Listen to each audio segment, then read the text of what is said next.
Banana Slam Jam.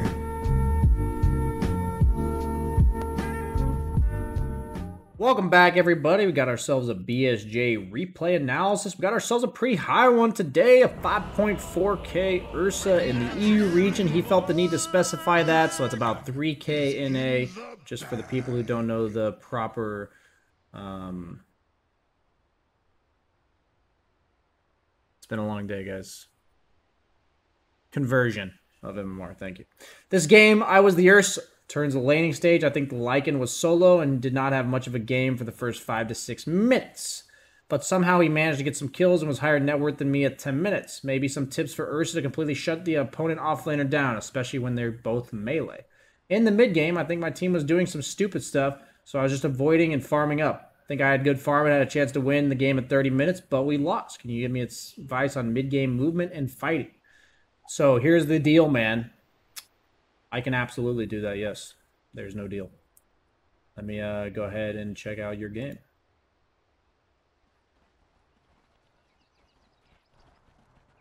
This little hootenanny's in the goal.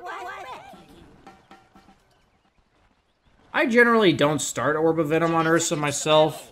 I'm usually all about hitting that level 3 power spike when you get 2 points up in your Q or 2 points up in your Fury swipes.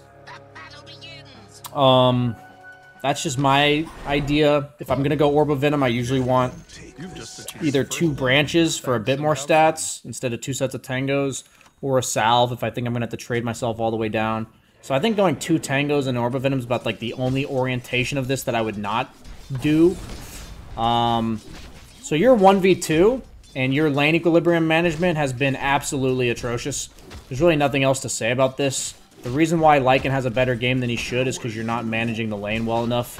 This, like, if you watch what you did, it's like 3 or 4 little things. I can rewind, but I don't really need to. Like, it's actually unacceptable. If you're 1v2, you have to manage the lane as a carry. That's actually your only fucking job. The Ogre is doing exactly what he's supposed to do, and you've just completely fucking botched it. Like, this is so bad. I can't emphasize this enough. This is so atrocious. Like, why does this Lycan have a game? Because you shoved it into him, dude. Like, this lane should be sitting literally right here. Just sitting here. And this Lycan should be stuck here. Instead, he's getting creeps under tower and getting experience. Lycan's an experience-based hero. He gets levels, he'll recover. That's how. Like, do you want to know why that guy has net worth? Because he got levels. So, we fixed the lane a bit. Gonna let it pull into the large camp. We didn't creep aggro that properly. I just recently made a video on that, by the way. It's on YouTube. I made a video about it. Talked about how to make sure those creeps don't go into the big camp. And I talked about how important it is. And now you're letting it happen, so the lane's gonna push again. Oh no, Lycan's getting free levels. That's a GG. This Lycan should literally not be able to walk up to the creep wave. So how do you be more aggressive in shutting the offlaner down? You do exactly what you just did here with the lane back here. You do exactly what you just did with the lane back here. You have the lane slightly pushing into you, so any aggressive move you make, it doesn't make the lane push, it just makes it so it goes back to even. So when this Lycan respawns, he sees a lane right here, and he says, fuck me, I have a pudge. But either way, we got the kill. Not the end of the world. I would shove this lane into his tower so that it's dead by the time he respawns. Or hyper deny, that's your 2 choices. But notice how you killing him, he returns to a perfectly fine lane. That makes your lane equilibrium management show itself even more. It's actually absurdly bad. I don't know if this is something you do every game, but the more important lane equilibrium management is, it's really based on, it's most important when you're 2v1. It's most important when you're 2v1. When you outnumber them, lane equilibrium manipulation is super important. Okay. Illusion.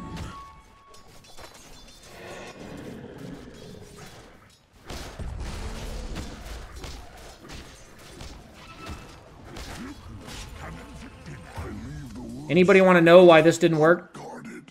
Too close to the tower. Lane's too far up. I'm going to go ahead and skip past the laning stage. I'll just be blunt with you, man. The mistakes you're making are so bad, it's like 0% of the time it should ever happen. I can't believe that you're 5K and I'm watching this. So we'll skip past the laning stage. I can't take it anymore. Thanks for playing Dota 2. Double kill. Dire structures are fortified. So let's just act like you lost your lane, because it's basically what happened. Wait for the Void Stone first. I don't think I ever do that on Ursa. You can always buy yourself like raindrops or some clarities. Ursa has sustain issues every single game. I would always buy the Ring of Health first. I don't think I've ever gone the Void Stone first. You're gonna rotate, you're gonna get a tower. Seems reasonable to me. You're against the PA, he doesn't really want you to be here. Okay. You do go down. Get the tower. It's not the end of the world. We'll take that. Lycan uses his ultimate. Let's see what you do with it. Your hero's pretty bad against OD. I'd probably walk bottom. Oh no, you TP top. Ugh. Ugh. Your hero's bad against OD and you TP to the lane that he's in? Ugh. Usually when I'm bad against a hero in the mid game, I walk away from that hero rather than TP towards. I feel like TPing away is the next best thing, and that's still bad. So I think that's an important understanding of like mid game movements that you're missing. You need to think about your mid game matchups. Like I first thought, oh, OD's not a one I want to be near. And then you just like TP to the lane he was in.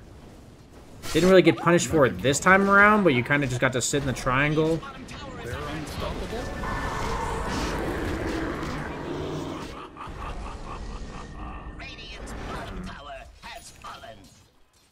I would say the punishment of this is that somebody else went bottom and just kind of died to Lycan.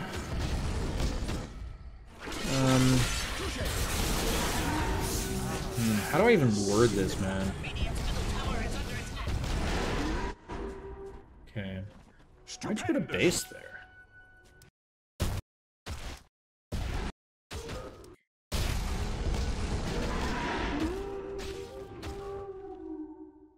Just go top. Definitely an unnecessary base there. You're gonna walk top.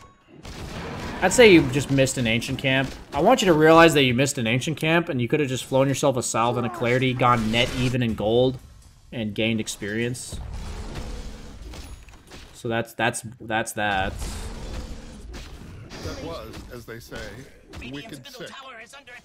Now you guys are losing all your buildings. Killing spree. Dire's top tower is under attack. Dire's top tower is under attack. Dominating, I guess. Under attack.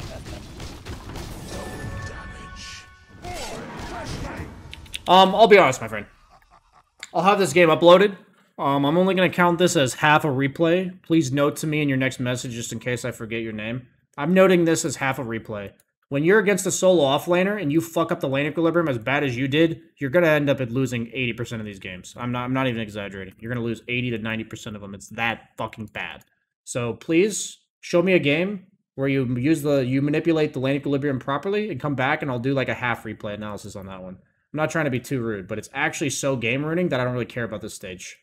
So I want you to pull up another one for me. The reason why this game's so hard for you is because all three of their cores have a game, and one of their cores was left stranded, and you just gave them a game. So there's really it's not any more complicated than that. So I need to see a better example from you and prove to me that you can do better than that. Because there's no way you can consistently do that and be 5K. But at the same time, it's such a bad mistake that you should literally never do it. So I'll consider that like half a replay.